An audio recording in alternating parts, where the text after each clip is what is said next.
In the 90s, Bart Simpson was banned. It's a weird story. When The Simpsons first aired, a lot of adults really hated it. Hell, even the freaking president condemned it. Trying to strengthen the American family, to make American families a lot more like the Waltons and a lot less like the Simpsons. Because after so many years of wholesome entertainment from the Waltons, the Brady Bunch, the Flintstones, okay, maybe not the Cosby Show, a new family had taken over the primetime slot, and parents, principals, and presidents were absolutely pissed. But it was one principal in particular that managed to get Bart Simpson banned in not only his school, but schools all across America. And before I dive into that, I'm giving away free copies of my book, Collecting The Simpsons. It has stories just like this one that explain the significance of the merchandise and how they link into the show and how it was perceived at the time. It's full of 90s nostalgia and lovely photos of our friend Warren Evans's massive Simpsons collection. So to be in with a chance to win a free copy, comment which Simpsons character you relate to the most, followed by #Simpsons. Then I'll choose 3 people at random and ask for your email address or social media to then message you privately. And if you want to guarantee your own copy, you can purchase it using my link down below. So let's start our story in a small school in Fremont, Ohio in April 1990. It was late into the school year and the kids were all sitting behind their desks when suddenly over the intercom they heard their principal announcing that Bart Simpson T-shirts were now banned. The specific t-shirt that sparked it all off was this one right here, showing Bart aiming his slingshot with the word underachiever and proud of it, man. When interviewed at the time, the principal said that the t-shirt was unnecessary rebellion in a place of learning, with him later saying, "To be proud of being an incompetent is a contraction of what we stand for. We strive for excellence to instill good values in kids. The show teaches all the wrong things to students." The principal's decision led to an all-out ban on Bart Simpson t-shirts, including ones that had slogans like, "Eat my shorts," as well as this Bart quote, "I didn't do it. Nobody saw me do it. There's no way they can prove anything." Basically, any clothing featuring Bart's face was off limits, and many other schools all across the states then followed suit too. Florida, California, Michigan, Illinois, and Washington all declared their own war on Bart Simpson because they were saving the children from being tainted by Hollywood's breakout bad boy, who was, by all of their accounts, the worst kind of role model for kids. In their opinion anyway. UCLA's Gordon Berry, a professor of psychological studies and education, was interviewed at the time saying, "If I had my option, the t-shirt would say, 'I'm Bart Simpson, I'm an underachiever, and I'm trying to do better.' But that's not much fun, is it?" And I have to agree with you, Gordon. No, it's not. It seems that all of a sudden, the Helen Lovejoys of society were having a collective mourning for the sanctity of America's children. Won't somebody please think of the children? But perhaps the question should have been, what did the children think? And with that, Chris Berry from ABC News took to the schools, and thankfully, you had kids that felt like this. "It's just a cartoon and we won't act like Bart Simpson." But for every Bart Simpson champion, you then had a Martin Prince. "If you're an underachiever, you shouldn't be proud of it." Speak for yourself, mate. However, there were some adults who argued for Bart, such as psychologist Dr. Barbara Cadow. This is something that they can grab onto and identify with. If Bart's having problems and making it and doing okay, maybe I can make it and do all right too. Basically saying that even if Bart Simpson is not the brightest, most behaved student, you can still thrive in a pretty terrifying world and be proud of who you are. And honestly, that sounds like a pretty motivating message to me. We are in a world where kids are under so much pressure to be quote-unquote perfect and to align with school systems ideals in order to be successful, when in actuality, you could tick every single one of those boxes, but it doesn't necessarily translate into being happy or being successful. Which, let's be honest, is something Lisa has to regularly deal with on the show. And it seems that Bart's character really did resonate with people, seeing as despite all the hubbub and the banning, an estimated 15 million Bart Simpson t-shirts were sold in 1990 alone. So we've got the principals, the parents, the kids, and the psychologist reactions, but what about Fox? Well, in their statement, they said Fox TV will only say that Bart respects elementary school principals, even the ones who have nothing better to do than to tell kids what to wear. But little did Fox know that defending the Simpsons family would become a regular occurrence for them. In fact, in that same year, Fox and Marge Simpson herself had to defend themselves against former First Lady Barbara Bush on September 28, 1990. This was after she famously criticised the show in People magazine, calling it the dumbest thing she's ever seen. So The Simpsons writers responded to Mrs. Bush via a letter from Marge, saying that she was hurt by the comments. I always believed in my heart that we had a great deal in common, each of us living our lives to serve an exceptional man. I hope there is some way out of this controversy. I thought perhaps it would be a good start to just speak my mind.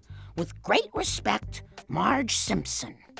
And amazingly, Mrs. Bush responded and apologised, even admitting that the Simpsons family were in fact a very good example of American households. Please forgive a loose tongue. Warmly, Barbara Bush. P.S. Homer looks like a handsome fella. But the piece didn't last very long, because in the 1992 speech that I showed earlier on in the beginning of the video, President George H.W. Bush criticised the show by saying he wanted families more like the Waltons and a lot less like the Simpsons. And again, the Simpsons didn't let this insult go unanswered. Hey, we're just like the Waltons. We're praying for an end to the Depression too.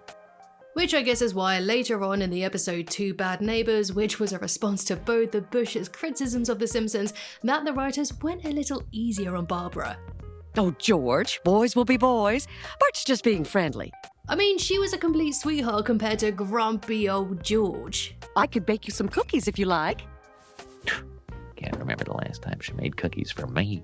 So why was The Simpsons causing such a big stir? Enough to make the president make a big speech about it anyway. There was already fairly risky things on TV at the time. Well, the trouble was that The Simpsons was on prime time television, so it was exposed to everyone. From its success in The Tracy Ullman Show, The Simpsons was given a time slot that competed against the likes of The Cosby Show, which was America's most popular show at the time. As such, The Simpsons reached a much broader audience, bringing in adults who never usually watched a show like this, many of whom who probably grew up in shows that promoted traditional behaviours and family values, like the ones I mentioned earlier. There was also the fact that The Simpsons was a cartoon, a medium that was traditionally reserved for children's television. So some parents saw an animated show but with adult themes and purely assumed that it was aimed at kids, when really Matt Groening pitched the show as a drama in animation, a way to explore social issues and adult themes while still being visually accessible. Not to mention that it was far cheaper to produce an animated show rather than a live action one, which suited the purpose at the time when the show was originally created, because it was just going to be a short on the Tracy Ullman Show. It was never intended to be a full-length television show. But because of its success, it was then pushed to the forefront and primetime television, and it just so happened to be an animated cartoon. And speaking of Matt Groening, later on in 2014, he would discuss the T-shirt ban and angry parents in an interview with Entertainment Weekly. We got in trouble for Bart wearing an Underachiever and Proud of It Man t-shirt. That's because cartoons up until The Simpsons had been aimed at children, and one of the smartest things we did was insist that it's for adults, with the idea that there are a lot of smart kids out there who will get the jokes that grown-ups get. So maybe kids that like The Simpsons weren't underachievers at all, but probably incredibly smart. We'll take that one, Mr. Groening. Personally though, when I look back on when I was a young girl watching The Simpsons, I distinctly remember my brother and I hiding the television control from my parents. This was because as soon as those clouds rolled in and the choir sang, my mum would walk into the living room and groan, "Not The Simpsons again," and we were scared she was going to turn it over, but she never did. Because I guess she might not have liked the show or the loud and brash characters, but she still let us watch it. She never expected television to parent us. And I personally never felt the urge to jump a gorge or moon my teacher. To me, Bart Simpson wasn't a role model. He was just a fun cartoon character on television. But I could see that even if he did get into trouble, he pretty much always did the right thing in the end. We only have to look at episodes such as Season 2's Bart Gets an F or Season 7's Marge Be Not Proud, where the episodes focus on Bart having to find his way to the right path, whether it be studying for a test or getting his mother a truly thoughtful Christmas present. This is why it baffles me so much that parents were so worried about The Simpsons. It was perhaps the only cartoon that we could really relate to, including our parents. It was a show full of human experiences, and to see characters just like us make mistakes but then face face the consequences always had such a big impact on me. And you know what? I'm going to bring it back to Bush's obsession with the Waltons because The Simpsons has far more things in common with the Waltons than he probably thought. They also dealt with darker themes such as poverty, death, war, illnesses, but also balanced them out with messages of hope, resilience, and the importance of family and community. Much like The Simpsons. Like when Homer was dealing with his looming demise, it made him realign his values. And when he couldn't afford a Christmas as big as Ned Flanders, Marge and the family unknowingly reassured him that it's more about togetherness and family. The Simpsons can definitely be a positive role model for families, because in so many episodes they emphasize the importance of loyalty, support, and the value of individuality. And despite their flaws, the Simpsons family stick together through thick and thin. They challenge each other, demonstrating the importance of forgiveness, communication, and love. Marge and Homer, while imperfect, are dedicated parents who care deeply for their children, showing that family bonds are strengthened through patience and sacrifice. The show also highlights the value of problem solving and conflict resolution, often ending episodes with heartwarming lessons that emphasize working together as a family. Again, much like the Waltons. While the show uses satire, it often carries moral messages about issues like consumerism, environmentalism, and education. This series offers valuable lessons that families can relate to and so discuss. Back then, The Waltons was all about surviving World War II and the Great Depression, but now The Simpsons provides a far more relatable and modern portrayal of families. Just a working class family living in suburbia with a shitty car, sometimes a shitty job, but still some very strong family foundations. And as for a Bart Simpson t-shirt, it represents a safe and powerful mischievousness. This is partly why the bootleg Bart and the Black Bart movement was so prominent back in the 90s, because he was seen as a hero for those who may have felt oppressed. And I'd love to do a video all about the bootleg Bart stuff, so do let me know in the comments if you'd like that. But yeah, I'm sure we'd all love to go back to being that mischievous kid with no responsibilities and no worries, which is why even now, wearing a Bart Simpson t-shirt may feel just as empowering as a Superman logo. This is perhaps why in thrift shops across the globe, if you were to find an original 90s band Bart Simpson t-shirt, you could be expecting to pay well over $100. Oh, the price of a slice of harmless nostalgic rebellion.